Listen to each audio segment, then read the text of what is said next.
If you're live, I hope you're excited and you want to learn today. And just leave your questions in the comment section. We can't respond to it. We'll definitely get to it. My name is Mercy George-Igbafe. I'm the founder and CEO of Learntor. Please could you introduce yourself to my audience?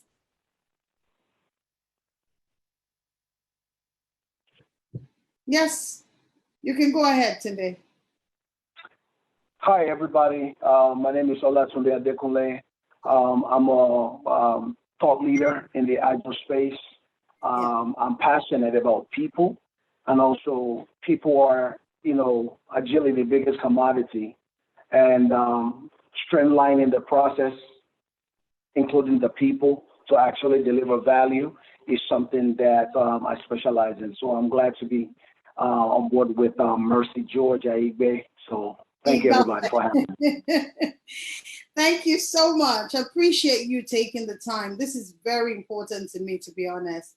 And I just want to start off first. What are the common misconceptions about Agile people have with regards to when you tell somebody Agile and they say, yes, we're Agile, we're working remote?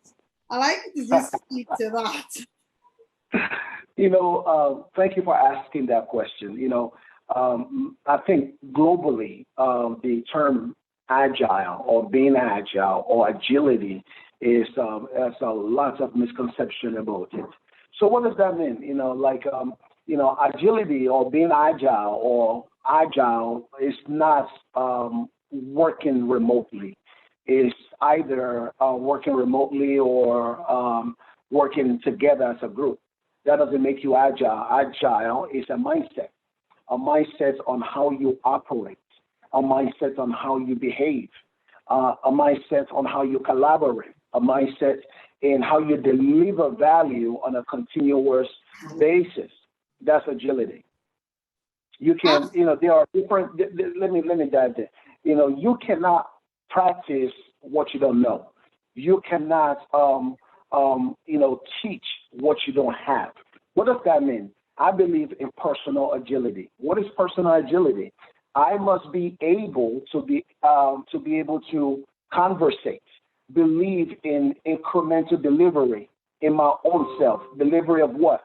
Value, making myself better. That's personal agility. If I don't practice personal agility, I cannot influence any space to be agile. Thank you so much for that. So it starts with where? Our mind. Mindset, yes. So fundamentally, it comes back to the point now for you to see changes, because one of the part of the structures for business analysis is called a puppet model. It's like a triangle. I'm sure you've heard of it. It's a triangular shape, which covers people, processes, technology, and structure. But many organizations, where they miss the agility of the businesses, comes to a lot of focus, emphasis on technology, or a lot of emphasis on the process, or a lot of emphasis on the people. So if you don't holistically, which is the actual puppet model, an holistic approach, then you have a problem. So can you speak to that, especially towards smaller business, because this is one thing they don't understand and the impact it has for their businesses? That's a very good question. So, you're talking about process, people, and technology, that triangular shape. All three are actually very, very important. When you have process in place and you don't have people, your process becomes a bottleneck. When you have process in people in place and they don't have no process, you have what is called confusion. When you have people and you have process, but in this new age that we are in, you don't have technology, then you fail. You become extinct in business. When you're thinking about agility, you need all the three to actually function as one. Anytime I get confused, I always go back to the manifesto.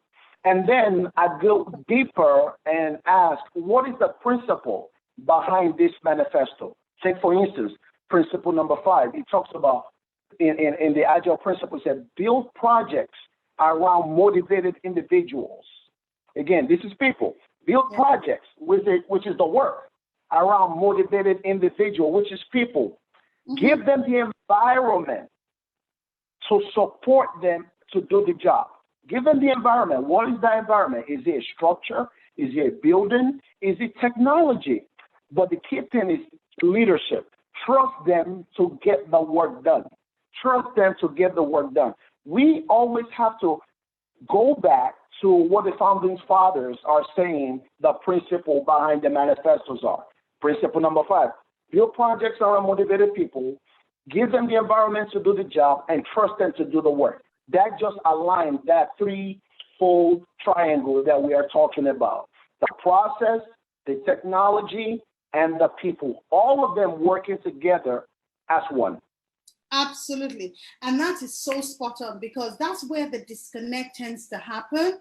Say, for instance, the CEO is gone abroad, is exposed, is had exposure to agility, how it should work. You come back here and you have a real stiff neck, that would not touch, and they would not want to accept change, because that is one of the challenges that a lot of the agile practice actually suffer, because of the fact that our mindset just will not accept change.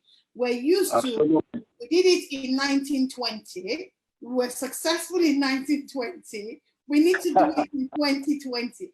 That cannot work. So what can you say with regards to changing the mindset of how people see the businesses sides of things and their processes, in terms of how can they integrate agility into their processes, to the people? How can they infuse agile into their businesses? That's another good question. So to answer that, I have to, kind of lay the groundwork. And, agility talks about face-to-face collaboration is very, very important, right?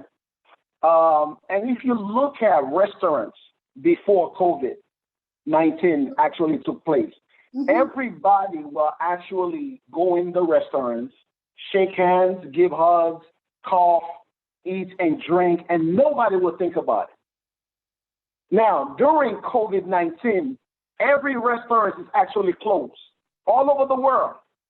But in America, what I see is restaurants are thinking outside the box. Yes. How can we remain open, serve the needs of our customers, and still be able to make revenue and deliver value? So what they're doing is they are staying open. They will have no more than 5 people working in the restaurants, and they will actually go deliver the food in the car with the people. Let me give you another example. Generally, when I go to the doctor, I actually get out of my car, I go inside my doctor's office, and then they talk to me and they check me out. This 2 weeks ago, I went to my doctor for an annual visit, and the doctor actually told me to wait in my car, and they will come take my BP, everything, all my checkups in the car. That was totally different. It's a whole new way of working. What does that got to do with agility? Even though face-to-face collaboration is very, very good and is very, very important, this type of culture has to change, evolve over time. What that means is COVID is not going to allow team members to feel comfortable doing face-to-face collaboration, but we can set up networks. We can set up platforms for us to still be able to not lose collaboration and still deliver value. Absolutely. I mean, that's so spot on what you have just said there, because like I've told everybody, COVID or no COVID-19, everything about business is going to change. There is no more BAU. There is no more, I'm trying to exit that particular, excuse me. Okay, there is no more BAU, business as usual, or what have you. None of that anymore. It's out of the window. So as a business owner, it's important that you recognize this. And this is where agility comes in. You are in the US. We are still collaborating. We are not necessarily in a physical location, but we are collaborating. This is face-to-face interaction. But the only way this can work, if you have gone through the Agile Manifesto 5 and it's effective. So can you share just tips for businesses, people that are watching on Facebook? I was hoping that I'll be able to see their questions watching on Facebook as I speak now. Speak to how they can put these processes in order. Thank you. So there are 4 ways I would suggest, leaders in businesses, CTOs, CIOs, senior directors, so actually reprioritize the way things are currently, to actually be able to meet the world, the whole new way of working in the world. The first thing is this: rigid prioritization. What does that mean?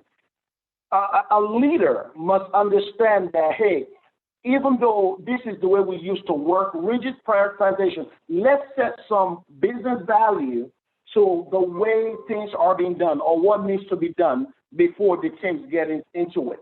Take, for instance, you have a product owner as part of an agile team. Mm-hmm. And the product owner in the product backlog have all of this wish list.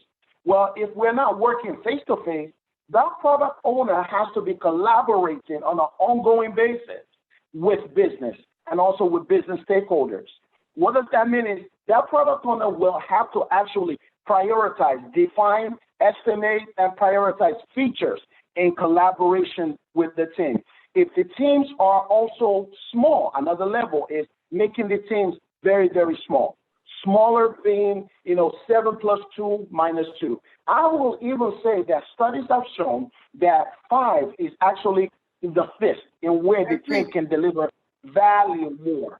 1 will not do anything. 2 will not do anything. But when you put all 5 fingers together, you pack a punch. In the agile world, studies have shown that smaller teams actually deliver value faster. Well, if we have a smaller team and we're using technology, to collaborate and to use technology to help us collaborate more, help us, be more aligned to follow the same cadence. Well, that means that a small, rigid deliverables of prioritized work needs to be done by the product manager and also leadership. The third thing is the rhythm of meetings. The type of meetings we have, yes, you have, daily stand-up. It's there for 15 minutes. You have backlog refinement. You have sprint planning. You have sprint demo. You have retrospective. Well, that is, yes, by the book, the right way to deliver agile in a large organization, in any organization. But when you are working in this new way of working, you have to add other meetings. I don't want to use a word status because status meeting is antithetical to agility. So more meetings like, update meetings to see impediments. Like, for instance, when you use a framework called the dojo effect, the dojo framework. The dojo framework is a hyper sprint. I think I talked about this when I was in Nigeria. Yes, it's a hyper sprint framework in where the teams deliver every 2.5 days. Some people say, well, you cannot do implement dojo framework if you are not face to face. I beg to differ. You are in Nigeria right now. I'm in the U.S.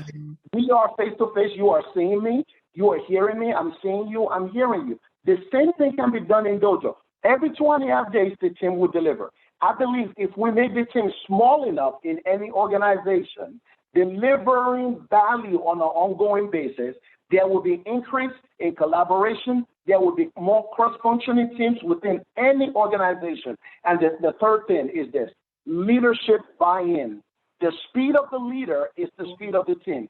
It doesn't matter how small your organizations are. It doesn't matter how big your organization are. The speed of the leader is the speed of the team. If leadership does not buy into this new way of working, the organization will be left behind. If leadership buy into this new way of working, the organization will continue to be relevant in delivering value. Did I answer your question? Oh no, overly. So honestly, you said something that is actually the real crux of the conversation, the leadership buy-in. Agile to be effective in any organization, it starts from the top. Yes. You may not necessarily understand it. And I want to give a shout out to Agile Advisory. Excuse me. It's not COVID. So I need to say that. Okay, so I need to give a shout out to Agile Advisory. It's a group where I met you, and Yes. the body for Nigeria and covering Africa as well. And it's such a powerful team and what they're doing. Yeah. The truth of the matter is, it's easier what we have said. You can go on YouTube and go and watch it, but you need experts to help you put processes in place where you can cut down and cut back on your overhead. Because the truth of the matter is, if you don't put the systems in place, you will just be spending money where you should not spend. And where you're supposed to work lean as possible, you have so much overhead, and that is killing you. Productivity, you're not performing, and that equally takes a toll. So it's important to recognize the benefit of agility in business. And this actually is our new normal. Initially, it was like you were singing to the choir, but now everybody understands remote working. But remote working is not agility, because if you don't put the systems in place, the processes in place, for you to succeed, you cannot make it. So you need someone like Tunde, you need someone like me, you need someone like the Agile Advisory Group of Nigeria. And it's such a very formidable team. I mean, they just finished the conference. I'd like you to speak with regards to the association as well. Very good. You know, I was born in Nigeria. Well, I wasn't raised in Nigeria. I was raised in Jamaica. And all of a sudden, I was. Man. Well, Thank you. I left Nigeria in 1979. I was born there in 73. And, you know, I was reached out by Abby, I think about 4 years ago.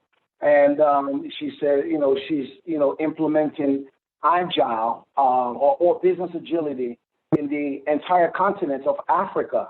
And she would like to connect with, you know, people in the diaspora to basically help drive value in the Nigerian, you know, West Africa and also Africa as a continent market. And I was a bit skeptical at first. And so I gave it a, you know, I spoke to my, you know, to people about it, and I gave it a shout out, and I tried it. So they asked me to create, you know, a PowerPoint, you know, on the topic I'm going to be speaking about. And I said, well, okay, so I'm going to go basic. So I create Agile 101 materials. What is a Scrum Master? What is a product owner? And I sent it to her. And I will never forget it. This was 4 years ago. She said, please do not insult us with this basic ABC of agility. Nigeria is way advanced than this. And I did not know that because of ignorance, okay? I did not know that. So when I got there, I saw how mature, you know, the market is and how right the market are in Nigeria. You know, I see that our banking process is one of the best in the world, one of the best. And many of these people that I've encountered, including yourself, you know, you guys are actually, you know, more advanced in implementation of agility than some companies are in America. So that kind of brought joy to me. And again, big shout out to Abby Moshogba and also, you know, Tunde Giwa, because they were the one that flew me in to Nigeria for the very, very first time in my life 4 years ago. And I'm so forever indebted to them. Anyway, so basically, thank you, Abimbola, for connecting me with Tunde, and Tunde Giwa for connecting me with Abimbola. You see, this is agility. Basically, you see the chain? That's a collaboration, power of collaboration. So without making this video very long, because I'm very conscious, I wanted to be able to fit in every aspect. I'd like you to leave a few last notes of advice, because many businesses are confused as I speak to you right now. There's so much panicking with the COVID-19. they're not sure how to navigate the waters. Many are going to close down. Many businesses are going to close down. It's a given, because they didn't have systems in place to mitigate this kind of risk that has happened. I'm a startup. I've already put a lot of system in place. I wanted to show you some of my processes that I've been documenting end to end.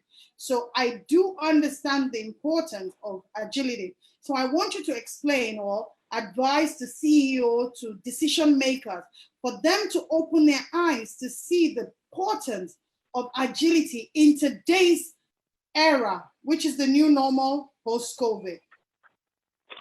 Well, I want to challenge all the leaders out there, leadership, CEOs, CTOs, whichever level of leadership you are in. I want you to doubt your doubts, and I want you to doubt your own fear. I want you to doubt your doubts and doubt your own fear. What does that mean? I'm glad you asked. Sometimes making a change is very, very hard. We human beings, many times we are antithetical to changes.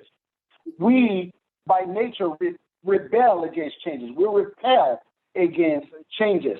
For leadership, if you don't change, your people will change. What does that mean? If you don't change, your people will leave your organization and go to those organizations that are implementing good changes. So that means you will lose talent, you will lose, visionaries, you will lose enablers, people that are very gifted intellectually, very gifted, that will leave your company and they will go somewhere else and get paid less because they are being innovative.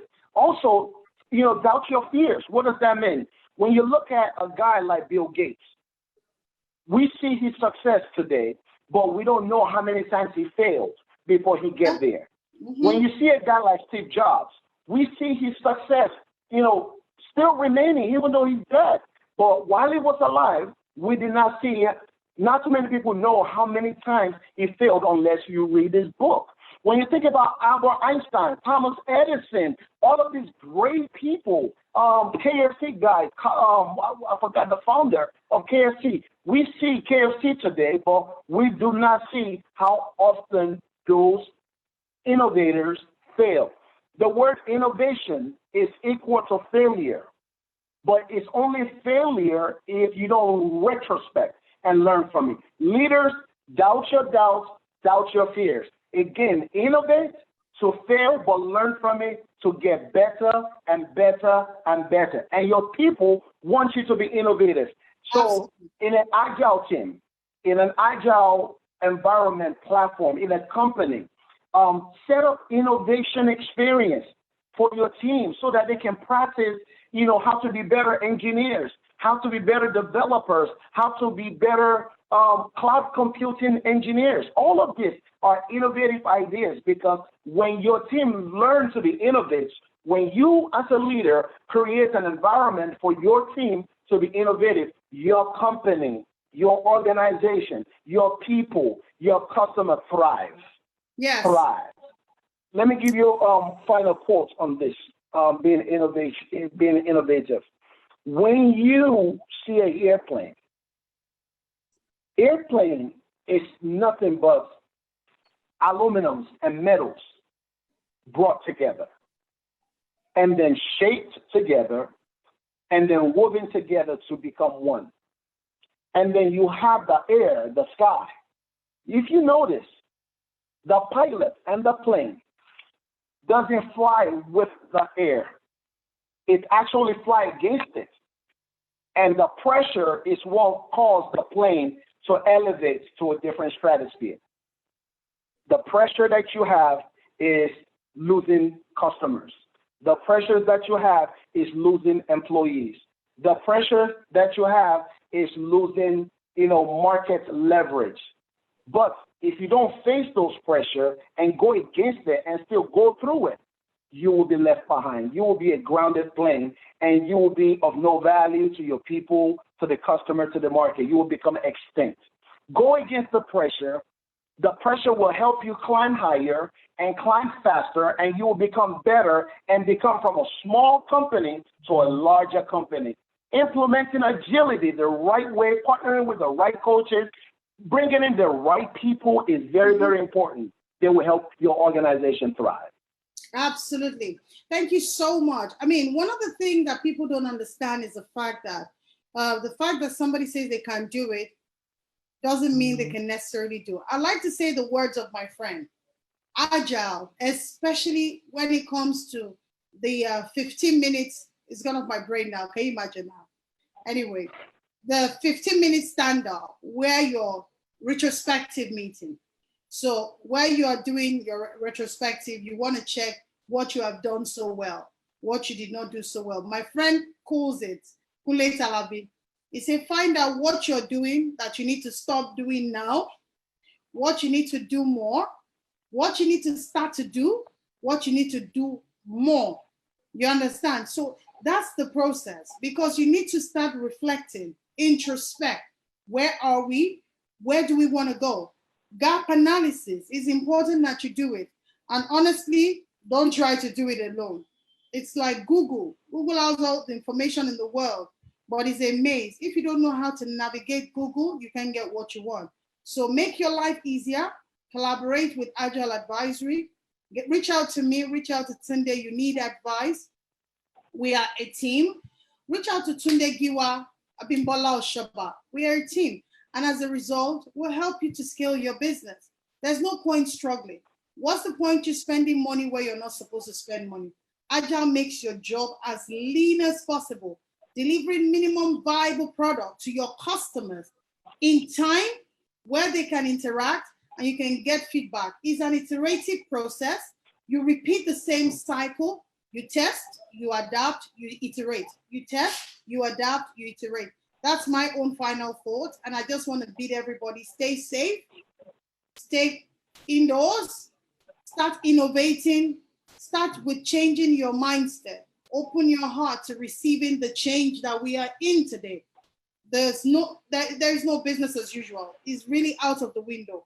And by the way, whatever strategy that you've been working with prior to today, I challenge you, you need to go and trash it in the bin and start from ground up. Then you start building with your team. You need them. Give me the 5 manifesto again. I don't want to say it. I want your last voice to cue me up. Thank you. So again, innovation, leaders, I'm encouraging you to be innovative. Be the innovator. Be the change that you want to see. And leaders doesn't have to be, people that is CEO or CTOs or CIO. If you're a person, you're a leader to somebody. Everybody is a leader in my book.